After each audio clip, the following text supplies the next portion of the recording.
Buong giting na naglaan ng seguridad ang Regional Mobile Force Battalion ng NCRPO sa isinagawang charity event at pamamahagi ng relief goods para sa mga pamilyang labis na naapektuhan ng nagdaang bagyo.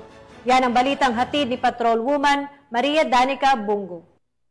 Idinaos ang isang makabuluhang charity event sa Rizal Memorial Coliseum sa Malate, Manila at namahagi naman ng relief goods ang mga kapulisan sa Aplaya Covered Court sa Barangay 649, Baseco Compound, Manila.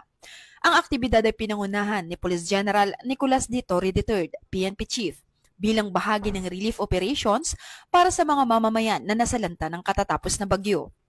Sa ilalim ng pamumuno ni Police Colonel Celso M. Rodriguez, Force Commander, 300 kapulisan ng RMFB, kasama ang mga opisyal na sina Police Captain Jerry M. Gilisanga, Contingent Commander, Police Captain Reinhardt Duladul at Police Captain Jimmy Villaor, Company Commander, ang nagsilbing area security at CDM contingent sa nasabing aktibidad.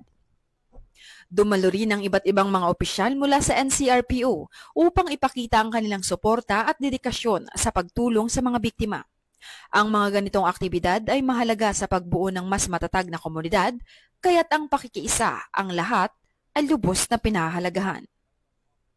Ang ganitong aksyon ay patunay ng mahigpit na pagsunod sa 5-minute response time na ipinatupad ni PNP Chief Police General Nicolas D. Torre III at nakahanay sa 5 guiding principles at AAA policy framework na Able Active Allied ni NCRPO Regional Director Police Major General Anthony A. Abirin para sa ligtas at disiplinadong serbisyo para sa publiko.